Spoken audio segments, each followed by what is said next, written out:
Assalamualaikum warahmatullahi wabarakatuh. Perkenalkan, nama saya Carmela Septiani dengan NIM 11321010. Di sini saya akan mempresentasikan yaitu tentang insiden respons dan metodologi.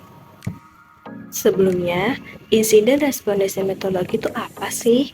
Insiden respons metodologi itu adalah pendekatan yang terorganisir dan strategis untuk mendeteksi dan mengelola serangan siber dengan cara meminimalkan kerusakan, waktu pemulihan, dan total biaya. Insiden respon metodologi penanganan serangan siber secara luas di suatu perusahaan yang melibatkan beragam pemangkuan kepentingan mulai dari tim eksekutif, hukum, SDM, komunikasi, dan teknologi informasi. Respon insiden adalah bagian dari manajemen insiden yang menangani tugas dan mempertimbangkan teknik keamanan siber.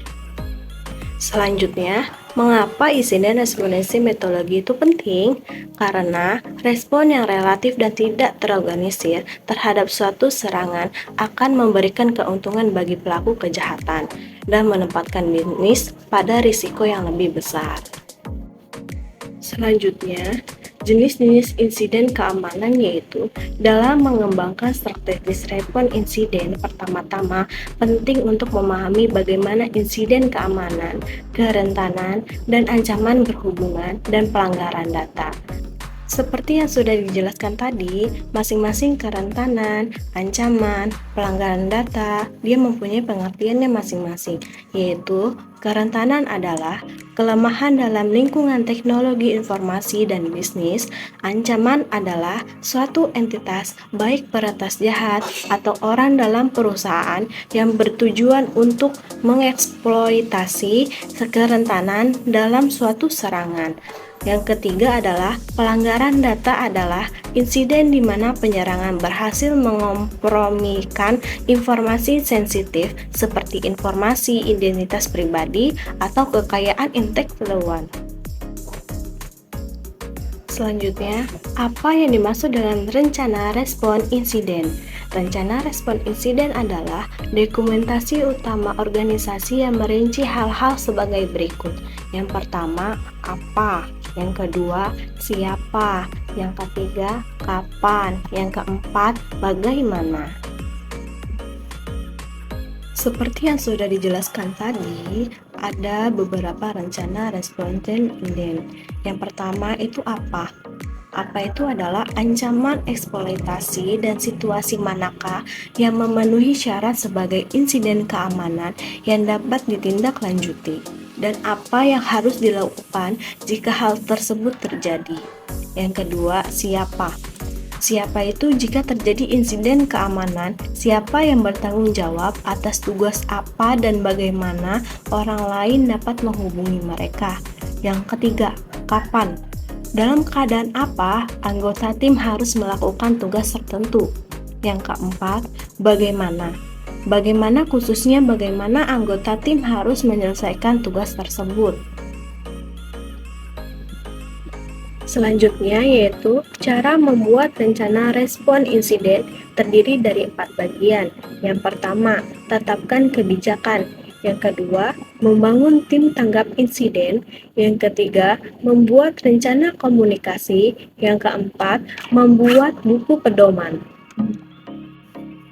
Dari keempat cara membuat respon insiden memiliki pengertiannya masing-masing. Yang pertama, itu tetapkan kebijakan. Kebijakan remediasi dan respon insiden harus menjadi dokumen yang selalu menjelaskan prioritas umum penanganan insiden tingkat tinggi. Kebijakan yang baik akan memperdayakan para penanggap insiden dan membimbing mereka untuk membuat keputusan yang tepat ketika masalah tersebut sudah tidak dapat dielak lagi. Yang kedua, membangun tim tanggap insiden, yaitu rencana tanggap insiden hanya akan sekuat orang-orang yang terlibat. Tetapkan siapa yang akan menangani tugas apa dan pastikan setiap orang mendapatkan pelatihan yang memadai untuk memenuhi peran dan tanggung jawab mereka. Yang ketiga, buat buku dokumen. Buku dokumen adalah sumber kehidupan dalam respon terhadap insiden. Meskipun kebijakan tanggap insiden menawarkan pandangan tingkat tinggi, ada pedoman yang membahas permasalahan tersebut dengan menguraikan tindakan standar dan langkah demi langkah yang harus diambil oleh para responden dalam skenario tertentu. Yang keempat, pelajari cara pembuatan buku pedoman. Pembuatan rencana komunikasi, rencana respon insiden tidak akan berhasil tanpa rencana komunikasi yang solid di antara beragam pemangkuan kepentingan. Ini dapat mencakupkan tim tanggap insiden, eksklusif, komunikasi, hukum, dan SDM, serta pelanggan mitra pihak ketiga, penegak hukum, dan masyarakat umum. Selanjutnya, siapa yang bertanggung jawab atas insiden respon? Kelompok lintas fungsi ini terdiri dari orang-orang dari berbagai bagian organisasi yang bertanggung jawab menyelesaikan langkah-langkah dan proses yang terlibat dalam respon insiden, yaitu yang pertama, jenis tim tanggap insiden, yang kedua, anggota tim tanggap insiden. Untuk yang pertama, jenis tim tanggap insiden. 3 jenis tim respon insiden yang paling umum adalah sebagai berikut. Yang pertama, tim tanggap insiden keamanan komputer. Yang kedua, tim respon insiden komputer. Yang ketiga, tim tanggap darurat komputer. Yang kedua, anggota tim tanggap insiden. Secara umum, tim tanggap insiden terdiri dari anggota sebagai berikut. Yang pertama, tim teknis. Ini adalah tim respon insiden inti yang terdiri dari anggota teknologi informasi dan keamanan yang memiliki keahlian teknis di seluruh perusahaan. Yang kedua, sponsor eksklusif. Ini adalah orang yang eksekutif atau anggota dewan, seringkali adalah CSO atau CISO. Yang ketiga, tim komunikasi. Ini termasuk perwakilan PR dan pihak lain yang mengelola komunikasi internal dan eksternal. Yang keempat adalah pemangku kepentingan eksternal, yaitu anggota mencakup karyawan atau departemen lain dalam organisasi. Yang kelima, pihak ketiga. Anggota eksternal ini memungkinkan mencakup kesultanan, keamanan, atau respon insiden. Selanjutnya, tahapan insiden response metodologi. Dalam insiden respon metodologi terdapat 6 tahapan utama. Berikut adalah penjelasan singkat dari masing-masing tahapan tersebut.